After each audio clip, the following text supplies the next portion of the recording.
আউযুবিল্লাহি মিনাশ শাইতানির রাজীম। বিসমিল্লাহির রহমানির রহিম। আলহামদুলিল্লাহ, ওয়াসসালাতু ওয়াসসালামু আলা রাসূলিল্লাহ ওয়া আলা আলিহি ওয়া সাহবিহি আজমাইন। আমাদের প্রাণপ্রিয় মাতৃভূমি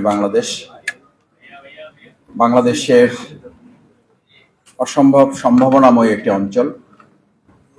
আমাদের প্রিয় দক্ষিণ অঞ্চলের একেবারে সাগর বেষ্টিত এবং সাগর সংশ্লিষ্ট একটি জেলা। বিশেষ করে আমাদের কুয়াকাটা সৈকতের ঐতিহাসিক বিশ্ব মানচিত্রের যে গুরুত্বপূর্ণ অঞ্চল, সেই বরগুনা জেলার একটি গুরুত্বপূর্ণ ফোরাম, বরগুনা ফোরামের আয়োজনে আজকের এই সম্মানিত সভাপতি, বিশিষ্ট চিকিৎসক, আমাদের একান্ত শ্রদ্ধাভাজন অভিভাবক, মুরব্বী, জননেতা জনাব ডাক্তার সুলতান আহমেদ। আজকের প্রোগ্রামের একটু পরেই আমাদের মাঝে উপস্থিত হবেন এই প্রোগ্রামের সম্মানিত প্রধান অতিথি, বাংলাদেশ জামাত ইসলামীর সংগ্রামী সহকারী সেক্রেটারি জেনারেল। আজকের এই প্রোগ্রামের সম্মানিত মধ্য আকর্ষণ আমাদের শ্রদ্ধাভাজন জননেতা জনাব অ্যাডভোকেট মোয়াজ্জেম হোসেন হেলাল। আজকের এই প্রোগ্রামের আমার একান্ত শ্রদ্ধাভাজন বরগুনা ফোরামের অন্যতম উপদেষ্টা, জেলা সংগঠনের সংগ্রামী আমির, বিশিষ্ট আলেমে দ্বীন জনাব মাওলানা মহিবুল্লাহ হারুন ভাই, ছাত্র সংগঠন ইসলামী ছাত্র শিবির বরগুনা জেলা সংগঠনের সংগ্রামী মেধাবী ছাত্র নেতা, প্রিয় সভাপতি ভাই সুমন আব্দুল্লাহ সহ আজকের এই প্রোগ্রামের অনেক গুরুত্বপূর্ণ সম্মানিত বিশেষ অতিথিবৃন্দ আছেন, সম্মানিত সুধী মণ্ডলী আছেন, বরগুনা ফোরামের শ্রদ্ধাভাজন এবং সম্মানিত ভাইয়েরা এখানে উপস্থিত আছেন। সকলকে অন্তরের অন্তঃস্থল থেকে আমি আপনাদের সংগ্রামী সালাম, শুভেচ্ছা, আসসালামু আলাইকুম ওয়া রাহমাতুল্লাহি ওয়া বারাকাতুহু। আলহামদুলিল্লাহ, আমরা এখানে সবাই সমবেত হতে পেরেছি আজকের এই পবিত্র জুমাবার। আমাদের প্রত্যেকেরই একটা লক্ষ্য, একটা উদ্দেশ্য নিয়ে আমরা এখানে উপস্থিত হই। আমাদের দুটো গুরুত্বপূর্ণ উদ্দেশ্য থাকে। একটা উদ্দেশ্য হচ্ছে সমস্ত কার্যক্রমকে ইবাদত মনে করে আল্লাহ সন্তুষ্টি অর্জন। আরেকটি হচ্ছে আল্লাহ তাআলা এই পৃথিবীতে আমাদেরকে পাঠিয়েছেন দুনিয়ার কল্যাণ সাধন করে মানুষের কল্যাণে আমাদেরকে নিবেদিত হওয়া। আপনারা জানেন, মহাগ্রন্থ আল কোরআনে আল্লাহ সুবহানাহু ওয়া তাআলা উল্লেখ করেছেন, ইয়া আইয়ুহাল্লাযীনা আমানু রুকউ, আল্লাহর কাছে নিজেকে নিবেদিত করা, রুকু করা, ওয়াসজুদু, এবং তার কাছে একেবারে বিনীত হওয়া। আমি সবসময় বলে থাকি, দেখেন, আল্লাহ তাআলাও তার প্রতি নিবেদিত হওয়ার জন্য বান্দাকে একটা ট্রেনিং, একটা সিস্টেমে নিয়েছেন, গ্রাজুয়াল সিস্টেম করেছেন। ডাইরেক্ট বলেন নাই ওয়াবুদু, চূড়ান্ত ভাবে আল্লাহর কাছে নিজেকে সমর্পণ করার আগে রুকু করতে বলা হয়েছে, সিজদা করতে বলা হয়েছে, ওয়াবুদু রব্বাকুম, এরপরে আল্লাহর কাছে নিজেকে পরিপূর্ণভাবে দাস হিসাবে, নিজেকে আল্লাহর গোলাম হিসাবে সুপুর্দ করতে বলেছে। তারপরে আল্লাহ তাআলা উদ্দেশ্য নির্ধারণ করে দিয়েছে। এটা আমার নির্ধারিত না, এটা বরগুনা ফোরামের না, এটা বাংলাদেশ জামাত ইসলামী ছাত্র শিবিরের না, এটা আল্লাহ তাআলা প্রদত্ত বিধান যে ইমানদারদের দায়িত্ব হচ্ছে ইরকাউ ওয়াসজুদু ওয়াবুদু রাব্বাকুম ওয়াফআলুল খায়র। এরপর আপনি দুনিয়ার কল্যাণ করেন। আপনি নিজেকে তৈরি না করে আপনি দুনিয়ার কল্যাণে নিজেকে নিবেদিত করতে পারবেন না। আজকে যত পৃথিবীর বাংলাদেশের সবচেয়ে এখন মুখরোচক স্লোগান হচ্ছে, সংস্কার চলছে, সবাই সহযোগিতা করুন, মেরামত চলছে, সহযোগিতা করুন। রাষ্ট্র মেরামত, রাষ্ট্র সংস্কারের কথা যারা বলেন, আজকে বরগুনা ফোরামের সবচেয়ে বড় স্লোগান হওয়া উচিত, আমাদের সমাজ, এই রাষ্ট্রের প্রত্যেকটা ইঞ্চি মাটি সংস্কার করতে হলে ব্যক্তি সংস্কার দিয়ে শুরু না করলে এই ইঞ্চি মাটি সংস্কার হবে না। স্বাধীনতা উত্তর 53 বছর তো আমাদের দেখার সুযোগ হয়েছে। এই 53 বছরে আমরা কি দেখেছি?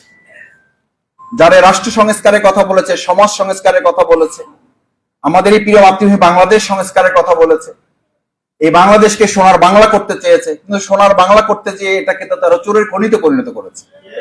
কারণ তাদের কাছে তো চোর ছাড়া কিছু নাই। কারণ তারা নিজেরাই নিজেদের কথা বলেছে যে আমার 7.5 কোটি কম্বলের মধ্যে তো আমারটাই পেলাম না, আমার চোরের দলেরা সেটাও মেরে খেয়েছে। সেই চোরের দলের কাছ থেকে আপনি কি করে সোনার বাংলা পাবেন?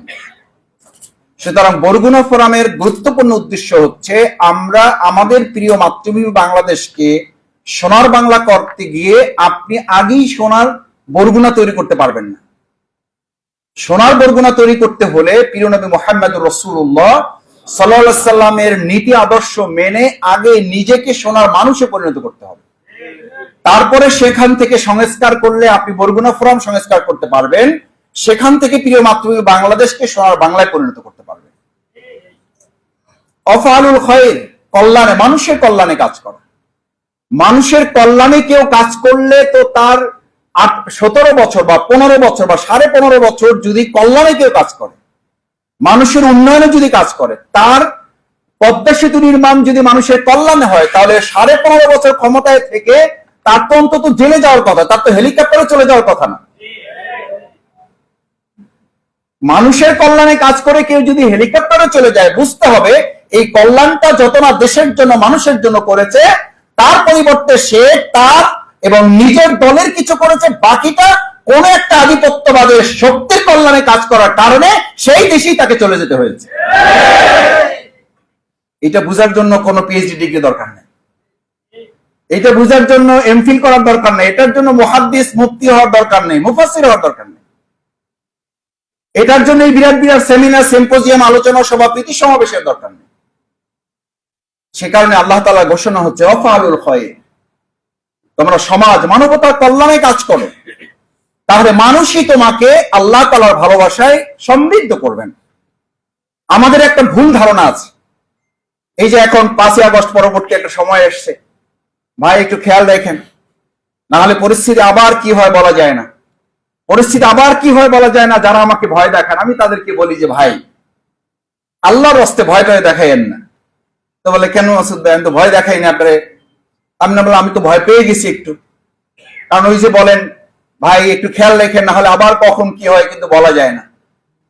আমি তখন বললাম দেখেন, যারা প্রকৃত আল্লাহ গোলাম করে, আল্লাহর দাসত্ব করে যারা, তারা মানুষের ভালোবাসার জন্য পাগল হয় না, তারা ভালোবাসার পাগল হয় কার?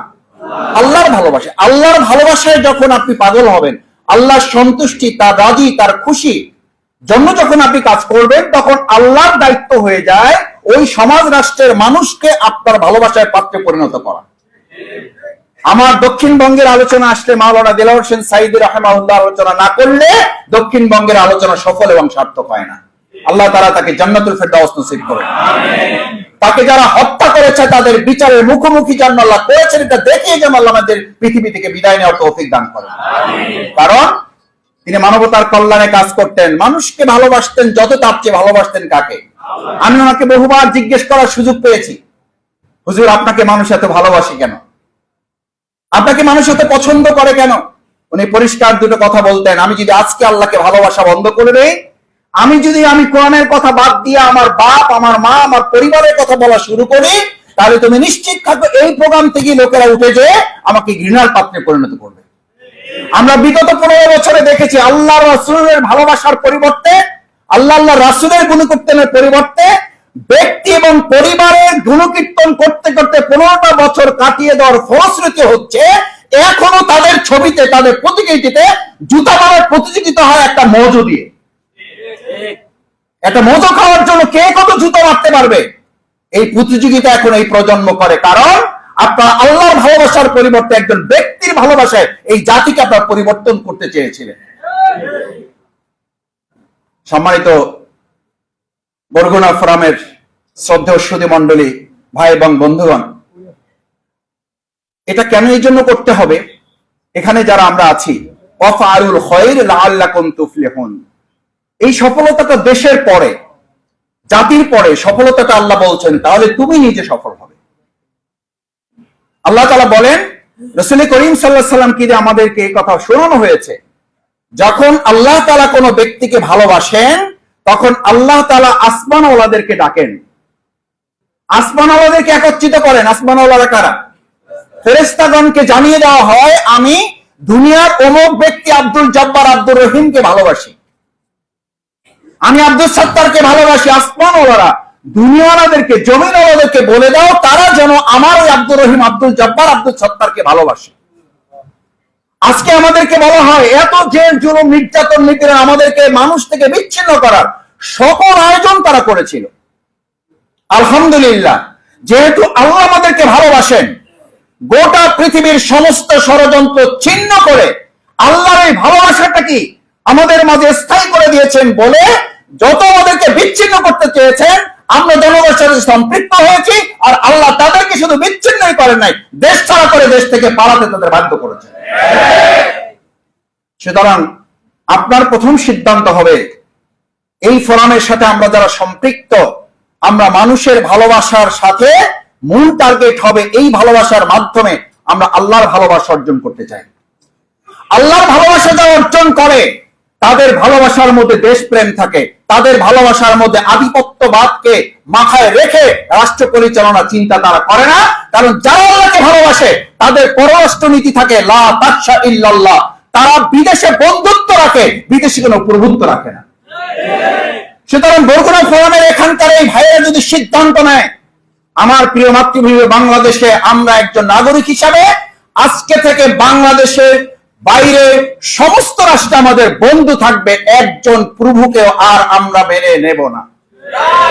কিন্তু বিগত 15 বছরে কি করা হয়েছিল? বিগত 15 বছরে আমাদেরকে কথা জানানো হয়েছিল, প্রকাশ্যে সংবাদ সম্মেলন করে বলা হয়েছে নির্বাচন হতে হবে, নির্বাচন আমাদেরকে যেতে হবে, না হলে আমাদের রাষ্ট্র বিঘ্নিত হবে, স্বাধীনতা বিঘ্নিত হবে। আমরা ধিক্কার জানাই। আমাদের পার্শ্ববর্তী রাষ্ট্রের একটি সংবাদ মাধ্যম, আমরা জানি না তাদের কতখানি ভিত্তি সেখানে আছে, তারা আমাদের প্রিয় চট্টগ্রামকে তাদের অঞ্চলের দাবি করে তারা যে পত্রিকা এবং তাদের নিউজ চ্যানেলে যে নিউজ দিয়েছে, আমরা দায়িত্বহীন কণ্ঠে জানাই, চট্টগ্রাম তো দূরের কথা, বাংলাদেশে 1 ইঞ্চি মাটি নিয়ে ষড়যন্ত্র করলে আমাদের মতিউর রহমান নিজামী জীবন দিয়েছে, আমরা জীবন বাজি রাখবো, 1 ইঞ্চি মাটি কারো কাছে ছেড়ে দেওয়া হবে না। আমাদের নিজামী সাহেব জীবন দিয়েছে জামাত ইসলামের জন্য নয়, এখানে জানার কথা আপনাদের। 2008 সালে নির্বাচনে আমাদেরকে সূক্ষ্ম নয় স্থূল কারচুপির মাধ্যমে যখন হারানো হয়েছিল, সিদ্ধান্ত হয়েছিল জামাত ইসলামের দেশপ্রেমিক সৎ যোগ্য দক্ষ সংসদ সদস্য এবং মন্ত্রণালয় পরিচালনায় যারা 2 টাকা দুর্নীতি করে নাই তাদেরকে আগামী দিনে আর সংসদ সদস্য হতে দেওয়া যাবে না। সিদ্ধান্ত ছিল এটা, এবং সেই রাষ্ট্র সিদ্ধান্ত নিয়েছে যারা টিপাই মুখ বাদ দিয়ে আমাদের বাংলাদেশকে একটা মরুভূমিতে পরিণত করার সিদ্ধান্ত নেয়, আর যখন বৃষ্টির সময়, বন্যার সময়, তখন পানি ছেড়ে দিয়ে আমাদেরকে প্লাবনের মধ্যে ভাসিয়ে দেওয়া হয়। আমাদের নেতৃবৃন্দ তখন জেলায় জেলায় বিভাগে প্রোগ্রাম করার সিদ্ধান্ত নিয়েছিল, মনে আছে আপনাদের এখানে। তারা মনে করেছিল 2008 সালে জামাত ইসলামী নির্বাচনের মধ্য দিয়ে আমাদেরকে শেষ করে দিয়েছে, কিন্তু তারা যখন দেখলো জামাত ইসলামের সৎ যোগ্য দেশপ্রেমিক নেতৃবৃন্দের মাঠে নেওয়ার পর লক্ষ লক্ষ জনতা আমাদের সেই সমাজ বিরোধীতে হাজির হয়ে এই দেশপ্রেমের পক্ষে অবস্থান নিয়েছে, তখনই সরকার সিদ্ধান্ত নিয়েছিল এই নেতৃত্বকে বাঁচিয়ে রেখে বাংলাদেশের 1 ইঞ্চি মাটিকে আর বাইরের জগতের কাছে ছেড়ে দেওয়া যাবে না। তখন তারা আমাদের নেতৃবৃন্দকে হত্যা করার সিদ্ধান্ত নিয়েছে। আমরা পরিষ্কার বলতে চাই, আমাদেরকে হত্যা করা যায়, বাংলাদেশে 1 ইঞ্চি মাটিকে বিক্রি করে দেওয়া যায় না। সম্মানিত সুধী মণ্ডলী, আজকে আমাদের এই প্রোগ্রামের সম্মানিত প্রধান অতিথি, আমাদের শ্রদ্ধা অভিভাবক বরিশাল অঞ্চলের মুরব্বী, আমাদের দায়িত্বশীল জননেতা জনাব অ্যাডভোকেট মোয়াজ্জেম হোসেন হেলাল ভাই একটু পরেই আমাদের সামনে বক্তব্য রাখবেন। আমি কথা শেষ করতে চাই আর 2টো বক্তব্য দিয়ে, যে আজকে এই বরগুনা ফোরামের আমাদের সবচেয়ে গুরুত্বপূর্ণ দিক হচ্ছে যে গোটা বাংলাদেশের জন্য শুধু নয়, গোটা পৃথিবীর মানচিত্রে আজকে আমাদের যে কুয়াকাটার মতো সুন্দর প্রাকৃতিক নৈসর্গিক অঞ্চল আছে, যদি সরকার সিদ্ধান্ত নিতে পারে যে এই অঞ্চলটাকে কাজে লাগিয়ে আমাদের দক্ষিণ অঞ্চলকে অর্থনৈতিকভাবে এটাকে নিরাপদ শুধু নয়, গোটা বাংলাদেশকে একটা অর্থনৈতিক নিরাপদ জোনে পরিণত করার জন্য এটাকে কাজে লাগাতে পারলে বাংলাদেশ উপকৃত হবে। সেই জায়গায় বরগুনা ফোরাম আজকে এখানে আমরা যারা আছি, আমরা সরকারের কাছে অনুরোধ করতে চাই, আহ্বান জানাতে চাই, যেন এই সুন্দর নৈসর্গিক জায়গাটাকে কাজে লাগিয়ে ভবিষ্যৎ একটা সুন্দর নিরাপদ এবং অর্থনৈতিক অঞ্চল গড়ার জন্য এখানে যেন সিদ্ধান্ত গ্রহণ করা হয়। কারণ এখানে সিদ্ধান্ত গ্রহণ করলে আজকে আপনারা অনেকেই বলেন দক্ষিণ অঞ্চলে আমাদের আসলে কোনো তেমন চাকরি ব্যবস্থা নেই, কর্মসংস্থানের ব্যবস্থা নেই। সব ছেলেদেরকে আমাদের ভাইয়েরা এখন ছাত্র জীবন শেষ করে, তরুণেরা যুবকেরা আজকে এখানে বেশি। আমার কাছে এখন অন্তত কয়েকশো সিবি আছে, বায়োডাটা আছে। আমি জিজ্ঞেস করলেই বলে যে ভাই একটু ঢাকায় আসতে চাই। বললাম কেন ঢাকায় আসবেন? আপনি পটুয়াখালীতে থাকেন, আপনি কুয়াকাটায় থাকেন, আপনি বরগুনায় থাকেন, আপনি পিরোজপুরে থাকেন, আপনি বরিশালে থাকেন। বলে যে ভাই এখানে তো আত্মকর্মসংস্থানের তেমন কোন সুযোগ আসলে এখনো সৃষ্টি হয় নাই। না আমরা করতে পেরেছি, না সরকার করতে পেরেছে। আমি আমাদের ব্যর্থতার জায়গা থেকে বলবো যে আমাদেরও চেষ্টার জায়গা আমরা করব, কিন্তু একই সাথে ব্যক্তি এবং সংগঠনের উদ্যোগের পাশাপাশি রাষ্ট্রীয় উদ্যোগ গ্রহণ না করলে ওই ব্যক্তি এবং দলের উদ্যোগ শেষ পর্যন্ত অর্থবহ এবং কার্যকর করা যায় না। ওটাই অস্থায়ী কিছু ব্যবস্থা করে দেওয়া যায়। আমি আজকে এখানে তরুণ যুবকেরা যারা আছে, আমি আমার বাউফলে প্রায় বলে থাকি ঢাকায় আর কোনো চাকরি হবে না, বাউফলে উদ্যোক্তা গ্রহণ করতে হবে এবং সেখানে আমরা উদ্যোক্তা তৈরি করব, ওখানে আমাদের ছেলেদেরকে আমরা তৈরি করব। কারণ যারা ঢাকায় চাকরি দেওয়ার কথা বিগত 15 বছর বলেছে, আমি আপনাদেরকে হলফ করে বলছি, আমি চ্যালেঞ্জ করেছি মিডিয়ার সামনে, তারা আমাদের ভাইদেরকে চাকরি দিত 10,000 টাকা আর তাদের কাছ থেকে নিত 10 লক্ষ টাকা। এই 10 লক্ষ টাকা শোধ করছি তার জীবনের অর্ধেক সময় চলে যেত। এই সমস্ত সলসাতুরি আর ভবিষ্যতে কাউকে আমরা করতে দেব না। সেজন্য আমাদের বরগুনা অঞ্চলকে আমরা মনে করি আত্মকর্মসংস্থানের জন্য তরুণ এবং যুবকদের কাজে লাগানোর জন্য আমাদের চমৎকার এক প্রাকৃতিক সৌন্দর্য এবং সম্পদ আল্লাহ আমাদেরকে দান করেছেন। এই সম্পদ আমাদের হাতে থাকার পরও আমাদের তরুণ এবং যুবকদেরকে সবাইকে ঢাকামুখী হতে হবে। আমরা সেই জায়গা থেকেও সরকারের দৃষ্টিভঙ্গি পরিবর্তন করে আমাদের দক্ষিণ অঞ্চলকে, যারা বলেছিলেন পদ্মা সেতু হয়েছে আর কোনো সমস্যা নেই, আরে ভাই পদ্মা সেতু হওয়ার পরে তো আমাদের যে সম্মান হবে, তার আগে পদ্মা সেতুতে দুর্নীতি করে আমাদের বরিশাল অঞ্চলকে শুধু নয় গোটা বাংলাদেশকে তো আপনি একটা কলঙ্কের অধ্যায় আমাদেরকে ফেলে দিয়েছেন। পদ্মা সেতুর কথা আসলে সম্মানের কথা আসে পরে, আগে আসে কলঙ্কের কথা, আগে আসে দুর্নীতির কথা। কারণ এই পদ্মা সেতু আপনি করেছেন, আপনার নাকি বাপের টাকায় করেছেন। জাতি জানতে চায় বাপের টাকা কোথায় পেয়েছেন? এই টাকা আপনি ব্যাংকগুলো থেকে ডাকাতি করেছেন, মানুষের পকেটের টাকা ডাকাতি করেছেন, মানুষের টাকায় তৈরি করা পদ্মা সেতু বাপের টাকায় বলে জাতি, সেটা আরেকটা প্রতারণা। এই প্রতারণার ভবিষ্যতে মানা হবে না। সেই জন্য পদ্মা সেতু বাংলাদেশের মানুষের কল্যাণে নিবেদিত করার লক্ষ্যে আমাদের দক্ষিণ অঞ্চলে আমাদের ভাইদের জন্য, আমাদের বন্ধুদের জন্য, আমাদের বোনদের জন্য, আমাদের তরুণ যুবকদের আত্মকর্মসংস্থানের জন্য ওই এলাকাতেই আমি মনে করি সরকারের অনেক প্রকল্প গ্রহণ করার ইতিমধ্যে তারা চিন্তা করেছেন। সেই চিন্তার রাজ্যে আরো বেশি সুদূর প্রসারী পরিকল্পনা গ্রহণ করতে পারলে আশা করি আজকে বাংলাদেশের তরুণ যুবকদের যে আত্মকর্মসংস্থানের সুযোগ করা উচিত। আমাদের আমিরে জামাত ডাক্তার শফিকুর রহমান পরিষ্কার করে বলেছেন, আমাদের একজন যুবক একই সাথে সার্টিফিকেট অর্জন করবে, একই সাথে সে কর্মসংস্থানের অর্জন করবে, তাকে দাঁড়ে দাঁড়িয়ে ঘুরে বেড়াতে হবে না। আজকে বরগুনা ফোরামের তরুণ যুবক যারা আছেন, আমি আপনাদের কাছে আহ্বান জানাতে চাই, রাসূল করিম সাল্লাল্লাহু আলাইহি ওয়াসাল্লাম হিলফুল ফুজুল গঠন করেছিলেন। হিলফুল ফুজুলের একটা গুরুত্বপূর্ণ লক্ষ্য ছিল যে তার মাধ্যমে আজকে যে বরগুনা ফোরাম করেছেন, এটা আমাদের আবির্ভূত, এটা আমাদের চিন্তার কোনো ফসল নয়, এটা প্রিয় নবী মুহাম্মদ রাসূলুল্লাহ সাল্লাল্লাহু আলাইহি ওয়াসাল্লামের সুন্নাহ এবং একটা ইবাদতের মধ্যে আমরা শামিল আছি। কারণ এই লক্ষ্য ছিল, হিলফুল ফুজুলের মূল লক্ষ্য ছিল আল্লাহর বিধান আসার পরে মানুষের চিন্তাকে বাদ দিয়ে আল্লাহর বিধানের আলোকে সমাজ এবং রাষ্ট্র পরিচালনা করলেই কেবল শান্তি আসে। আজকে তারা ব্যক্তি এবং চিন্তার সংস্কারের মাধ্যমে রাষ্ট্র সংস্কার করতে চান। বরগুনা ফোরামের আহ্বান থাকবে, হিলফুল ফুজুলের চূড়ান্ত সফলতা এসেছে ইসলামের বাণী এবং নবীর বিধানের আলোকে সমাজ রাষ্ট্র সংস্কার করার পরেই জাহিলি মদিনা সোনার মদিনা হয়েছে। আওয়ামী জাহিলিয়ার এই বাংলাকে যদি সোনার বাংলা করতে হয়, ব্যক্তির চিন্তা আদর্শে সংস্কার দিয়ে সোনার বাংলা হবে না। সোনার বাংলা করতে হলে আমাদের আইনে জাহিলিয়া যুগের আজকের আওয়ামী জাহিলিয়ার যে 15 বছরের পরিবর্তন, সেই সংস্কার কেবল রাসূল সাল্লাল্লাহু আলাইহি ওয়াসাল্লাম যেমন করেছিলেন, তার সেই হিলফুল ফুজুলের পরিবর্তিত সংস্করণ ভার্সন যে রিফরমেশন, সেটা ছিল ওহীর বিধানের আলোকে। আসুন সেই ওহীর বিধানের আলোকে আমরা নিজেদেরকে পরিবর্তন করি। প্রিয় মাতৃভূমি বাংলাদেশকে পরিবর্তনের সিদ্ধান্ত নিলেই কেবল আমরা আমাদের পরিপূর্ণ সংস্কার এবং সফলতার দিকে ধাবিত হতে পারবো। সেই সুন্দর সফলতা বিনির্মাণে বরগুনা ফোরাম ভূমিকা পালন করবে, সেই প্রত্যাশা রেখে আমার কথা শেষ করছি। আল্লাহ হাফেজ। আসসালামু আলাইকুম ওয়া রাহমাতুল্লাহি ওয়া বারাকাতুহু।